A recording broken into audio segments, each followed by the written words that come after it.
ಕಾರ್ಯಕ್ರಮದಲ್ಲಿ ನನಗೆ ಸಾರಮೇಶ್ ಅವರು ಏನಿವತ್ತು ಅರಕಲಗೂಡು, ಸಕಲೇಶಪುರ ಮತ್ತು ಗುಂಡ್ಲುಪೇಟೆ ಕಾರ್ಯಕ್ರಮಕ್ಕೆ ಹೋಗ್ತಾ ಇದ್ದೆ. ಇದರ ಮಧ್ಯದಲ್ಲಿ ಇದು ಕೊನೆಯ ಒಂದು ವಾರವೋ 10 ದಿವಸ ನಮ್ಮ ಈಗಿನ ಹಾಲು ನಿರ್ದೇಶಕರುಗಳೇನಿದ್ದಾರೆ ಈ ಕಾರ್ಯಕ್ರಮದಲ್ಲಿ ಕೊನೆಯ ಒಂದು ಹಂತದಲ್ಲಿದ್ದಾರೆ. ಈಗ ಒಂದು ಅವಧಿ ಮುಗಿತಕ್ಕಂಥದ್ದು.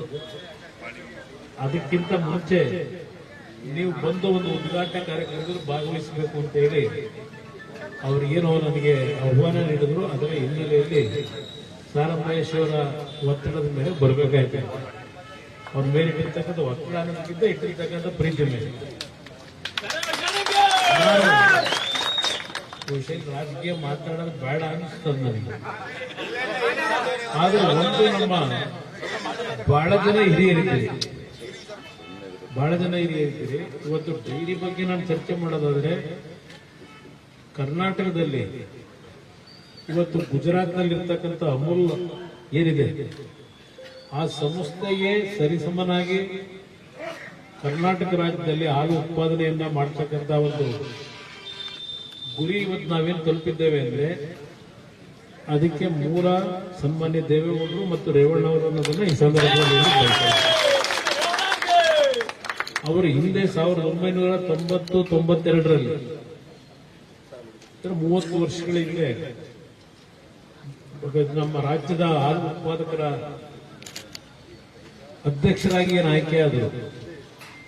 13 ಒಕ್ಕೂಟಗಳು, 13 ಜಿಲ್ಲೆಯಲ್ಲಿ ಇದ್ದಂತ ಹಾಲು ಒಕ್ಕೂಟಗಳು ನಷ್ಟದಲ್ಲಿದ್ದವು. ಎಲ್ಲ ಹಾಲು ಒಕ್ಕೂಟದ ಸಂಸ್ಥೆಗಳು ತುಂಬಾ ನಷ್ಟದಲ್ಲಿದ್ದವು.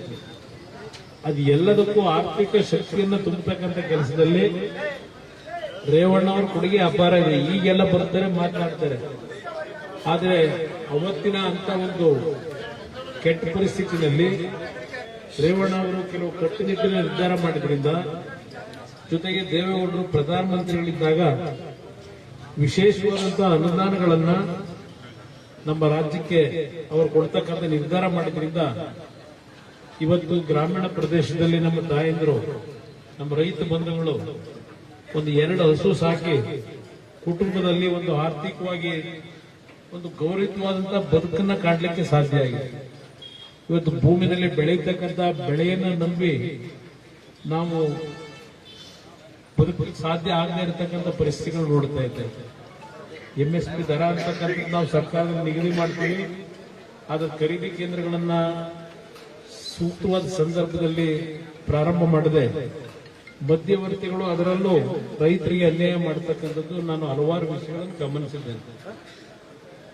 ಇವತ್ತಿನ ಈ ಒಂದು ಕಾರ್ಯಕ್ರಮದಲ್ಲಿ ಇವತ್ತು ರಾಜ್ಯದಲ್ಲಿ ಯಾವ ರೀತಿ ನಡೀತಾ ಇದೆ ಪರಿಸ್ಥಿತಿಗಳು ನೋಡ್ತಾ ಇದ್ದೀವಿ. ಒಂದ್ ಕಡೆ ನಿರುದ್ಯೋಗದ ಸಮಸ್ಯೆಗಳು, ಯುವಕರಿಗೆ ಉದ್ಯೋಗ ಇಲ್ಲ.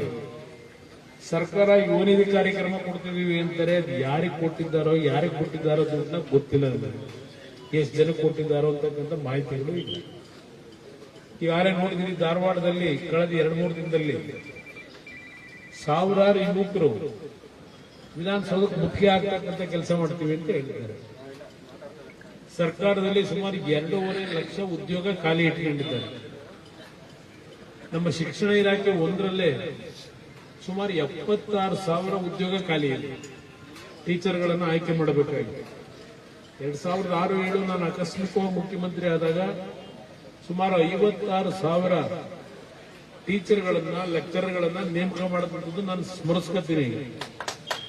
ಆ ಸಂದರ್ಭದಲ್ಲಿ ಏನು ಒಂದು ನಾವು ಹೊಸದಾಗಿ first aid college, junior college, ಹೈಸ್ಕೂಲ್ಗಳು ಪ್ರಾರಂಭ ಮಾಡೋದು 56,000 ಜನಕ್ಕೆ ಉದ್ಯೋಗ ಕೊಟ್ಟು ಹೆಣ್ಮಕ್ಳು 50% ತಗೊಂಡು, ಅದಾದ ನಂತರ ಅಂತ ದೊಡ್ಡ ಮಟ್ಟದಲ್ಲಿ ರಾಜ್ಯದಲ್ಲಿ 2006 ನಂತರ ನಾವು ಉದ್ಯೋಗವನ್ನು ಕೊಡ್ತಕ್ಕಂಥದ್ದು ಹಿಂದೆ ಉಳಿದಿದ್ದೇವೆ. ನಮ್ಮ ಕಾಲದಲ್ಲಿ 2006-07 ಕೃಷಿ ಇಲಾಖೆಗೆ, ಅರಣ್ಯ ಇಲಾಖೆಯಲ್ಲಿ ಇಂಜಿನಿಯರ್ಗಳನ್ನ ನೇಮಕ ಮಾಡತಕ್ಕಂಥದ್ರಲ್ಲಿ ನಾವು ಹಲವಾರು ನಿರ್ಧಾರಗಳನ್ನು ಮಾಡಿದ್ವಿ. ಇವತ್ತು ಕಂಪ್ಯೂಟರ್ ಇಂಜಿನಿಯರ್ಗಳು, ಮೆಕ್ಯಾನಿಕಲ್ ಇಂಜಿನಿಯರ್ಗಳು, ಸಿವಿಲ್ ಇಂಜಿನಿಯರ್ಸ್ ಸಾಲ ಸೋಲ ಮಾಡಿ ಓದಿಸಿರ್ತೀವಿ ಹಳ್ಳಿ ಮಕ್ಕಳು. ಇವತ್ತು ಉದ್ಯೋಗ ಇಲ್ಲದೆ ಅಲಿತಾ ಇರ್ತಕ್ಕಂಥದ್ದನ್ನು ನಾನು ಸ್ವತಃ ನೋಡ್ತಾ ಇದ್ದೆ. ನನ್ನ ಹತ್ರನೇ ಒಂದು 3-4 ಸಾವಿರ BE ಕಂಪ್ಯೂಟರ್ ಮಾಡಿರ್ತಕ್ಕಂಥ ಕುಟುಂಬದ ಮಕ್ಕಳು ನನಗೆ ಅರ್ಜಿ ಕೊಟ್ಟಿರ್ತಕ್ಕಂಥದ್ದು. ನಾನೇನು ಪ್ರತಿನಿತ್ಯ ಈ ಉದ್ಯೋಗದ ವಿಷಯದಲ್ಲಿ ತಲೆ ಕೆಡಿಸಿಕೊಂಡು ಕೆಲಸ ಮಾಡಬೇಕಾಗಿದೆ. ಇವತ್ತು ಇಂಥ ಒಂದು ಪರಿಸ್ಥಿತಿಗಳು, ಆದರೆ ಸರ್ಕಾರದಲ್ಲಿ ಯಾವ ಒಂದು ವಿಷಯಗಳಿಗೆ ಆದ್ಯತೆ ಕೊಡಬೇಕು ಅಂತಕ್ಕಂಥದ್ದು ನಾವು ಕಾಣ್ತಾ ಇದ್ದೇವೆ. ನಾನು ಟೀಕೆ ಮಾಡಬೇಕು ಅಂತ ಹೇಳಿದ ಇವತ್ತು ನಿಮ್ಮಲ್ಲಿ ನಾನು ಮನವಿ ಮಾಡೋದು, ಜಾತಿಯ ವ್ಯಾಮೋಹವನ್ನು ಬಿಡಿ. ಮೊದಲು ನಿಮ್ಮ ಬದುಕು ಸರಿಯಾಗಬೇಕಾದ್ರೆ ಜಾತಿಯ ವ್ಯಾಮೋಹ ಬಿಟ್ಟು ಇವತ್ತು ನೀವು ಸರಿಯಾದ ರೀತಿ ನಿರ್ಣಯ ಮಾಡಿದ್ರೆ ಕರ್ನಾಟಕ ರಾಜ್ಯ ಸಂಪದ್ಭರಿತವಾದಂತಹ ರಾಜ್ಯ ಇದೆ.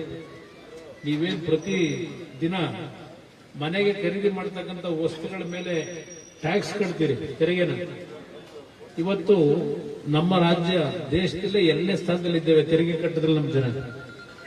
ಇವತ್ತು ಹಣದ ಕೊರತೆ ಇಲ್ಲ, ಆದರೆ ಅದನ್ನ ಯಾವ ರೀತಿ ಪ್ರಾಮಾಣಿಕವಾಗಿ ಪಾರದರ್ಶಕವಾಗಿ ಅದನ್ನು ಖರ್ಚು ಮಾಡಬೇಕು ಅಂತಕ್ಕಂಥದ್ದು ಸರ್ಕಾರದಲ್ಲಿ ನಾವು ನೋಡ್ತಾ ಇಲ್ಲ.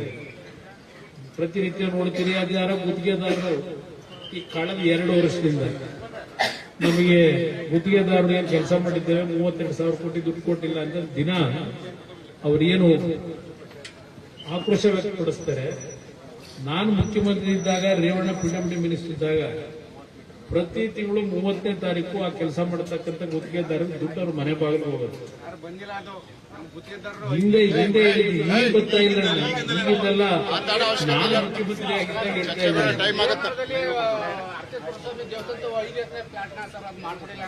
ಭೂಸ್ವಾಧೀನ ಅಲ್ಲಿ ಲೋಕಲ್ ಮಾಡ್ತಾರೆ. ಅದರಿಂದ ಇವತ್ತು ಎಲ್ಲಾ ವಿಷಯದಲ್ಲೂ ಒಂದು ರೀತಿ ಸರ್ಕಾರ ಜನಗಳಿಗೆ ಗೌರವಯುತವಾಗಿ ಅವರ ಭಾವನೆಗಳಿಗೆ ಸ್ಪಂದಿಸ್ತಾ ಇಲ್ಲ. ನಾನು ಯಾರನ್ನೂ ಟೀಕೆ ಮಾಡ್ಲಿಕ್ಕೆ ಹೋಗಲ್ಲ, ಆದರೆ ನಾನು ನಿಮ್ಮಲ್ಲಿ ಮನವಿ ಮಾಡೋದು, ನಿಮ್ಮ ಬದುಕು ಸರಿಯಾಗಬೇಕಾದ್ರೆ ಹಳ್ಳಿಗಳಲ್ಲಿ ಇರ್ತಕ್ಕಂಥ ಸಮಸ್ಯೆಗಳಿಗೆ ಪರಿಹಾರ ದೊರಕಬೇಕಾದ್ರೆ ಸಾರಂಭ ಅಂತ ವ್ಯಕ್ತಿನ ನೀವು ಸೋಲಿಸಿದ ಸಾಯಿಗ್ರಾಮದಲ್ಲಿ, ಸಾಯಿಗ್ರಾಮ KR ನಗರದಲ್ಲಿ ಎಲ್ಲಾದ್ರೂ ಉಂಟ ಯೋಚನೆ ಮಾಡಿದ್ದೀವಿ. ನಾನು ಎಲ್ಲಾ ಸಮಾಜದವ್ರಿಗೆ ಹೇಳ್ತೀನಿ, ನನ್ನ ಜಾತಿ ಇಲ್ಲ, ನನಗೆ ನನ್ನ ಒಕ್ಕಲಿಗರು ನೀವು ಬೆಳೆಸಿರಬಹುದು, ದೇವರು ಬೆಳೆಸಿರಬಹುದು, ಆದರೆ ನಾವು ಎಂದೂ ಸಹ ಜಾತಿಯ ಹೆಸರಿನಲ್ಲಿ ಯಾವುದೇ ಸಣ್ಣ ಪುಟ್ಟ ಜಾತಿಗಳಿಗೂ ಅನ್ಯಾಯ ಮಾಡಿಲ್ಲ, ಎಲ್ಲರನ್ನೂ ಗೌರವಿಸಬೇಕು ಮಾಡಿದ್ದೀವಿ. ಅದರಿಂದ ನಾನು ನಿಮ್ಗೆ ಹೇಳ್ತಕ್ಕಂಥದ್ದು, ಇವತ್ತು ನಮಗೆ ಬೇಕಾಗಿರತಕ್ಕಂಥದ್ದು ಇಲ್ಲಿ ನಮ್ಮ ದಲಿತ ಸಮಾಜದ ಅಶ್ವಿನ್ ಟಿ ನರಸೀಪುರದಲ್ಲಿ ಶಾಸಕರಾಗಿದ್ದರು, ಸಲ ಸೋಲಿಸಿದ್ರು. ಇಂಥ ವ್ಯಕ್ತಿಗಳನ್ನ ಬಿಟ್ಟು ನೀವು ದಿನ ಪ್ರತಿನಿತ್ಯ ದುಡ್ಡುಡಿಯರನ್ನ ನೀವು ಮಂತ್ರಿ MLAಗಳು ಮಾಡ್ಕೊಂಡ್ರೆ ಎಲ್ಲಿಂದ ನಿಮ್ಗೆ ಕಷ್ಟ ಸುಖ ಬರ್ತಾರೆ? ಕೈ ಜೋಡಿಸಿ ಮನವಿ ಮಾಡ್ತೇನೆ. ನಾನು ಮುಖ್ಯಮಂತ್ರಿ ಆಗಲಿ ಮುಖ್ಯ ಎಲ್ಲ ಇಲ್ಲಿ ಕೂಗ್ರಿ, ಹೋದ ಕಡೆ ಎಲ್ಲ ಕೂಗ್ತಾರೆ. ಗುಂಡ್ಲುಪೇಟೆ ಹೋದೆ, ಅಲ್ಲಿ ನಮ್ಮ ಒಕ್ಕಲಿಗರಿಲ್ಲ, ಅಲ್ಲೂ ಬೆಳಗ್ಗೆ 9 ಗಂಟೆಗೆ ಜನ ಸೇರಿದ್ರು, ಅಲ್ಲೂ ಕೂಗ್ತಾರೆ. ಆದ್ರೆ ಓಟ್ ಆಗ್ಬೇಕಾದ್ರೆ ಕುಮಾರಸ್ವಾಮಿ ಮರ್ತೆ ಬಿಡ್ತಾರೆ. ಇದು ಬಂದಿರೋ ಸಮಸ್ಯೆ. ಈಗ ಸಾಲ ಮನ್ನಾ ಯಾವ ರಾಜ್ಯದಲ್ಲಿ ಮಾಡಿದ್ರು? ಎಲ್ಲಿಗೆ ದುಡ್ಡು ಮಾಡಕ್ಕೆ ಇಲ್ಲ, ಮಾಡಿ ತೋರಿಸ್ತಿಲ್ವ?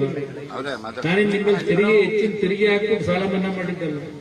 ನೀವು ಪ್ರತಿನಿತ್ಯ ಕಟ್ತಕ್ಕಂಥ ನಿಮ್ ದುಡ್ಡು ಸರ್ಕಾರದ ಖಜಾನೆ, ಅದರಲ್ಲೇ ಹೊಂದಾಣಿಕೆ ಮಾಡಿ ನೀವು ಸಾಲ ತೀರಿಸ್ಕೊಟ್ಟೆ. ಅದರಿಂದ ಇದೆಲ್ಲ ಯೋಚನೆ ಮಾಡಿ. ನಮಗೆ ಸಿಕ್ಕಂತ ಅಲ್ಪಾವಧಿನಲ್ಲಿ ರೈತರ ಪರವಾಗಿ, ದೀನ ದಲಿತರ ಪರವಾಗಿ ನಾವೇನ್ ಕೆಲಸ ಮಾಡಿದ್ದೇವೆ ಬಡವರ ಬಗ್ಗೆ, ಮುಂದಿನ ದಿನಗಳಲ್ಲಿ ನೀವು ಒಂದು ಒಳ್ಳೆ ಸರ್ಕಾರ ತರತಕ್ಕಂಥದ್ದಕ್ಕೆ ತೀರ್ಮಾನ ಮಾಡಿ. ನಾನು ಇರ್ತಕ್ಕಂಥ ಬೇರೆ ಸಮಾಜದ ನನ್ನ ಬಂಧುಗಳಿಗೂ ಹೇಳ್ತೀನಿ, ನಮ್ಮನ್ನ ಜಾತಿ ಮೇಲೆ ನೋಡಬೇಡಿ, ಒಳ್ಳೆ ಕೆಲಸ ಮಾಡಿದ್ದಾರ ತೀರ್ಮಾನ ತಗೊಳ್ಳಿ. ಅದರಿಂದ ಇವತ್ತೇನು ಸಾಲಿಗ್ರಾಮದಲ್ಲಿ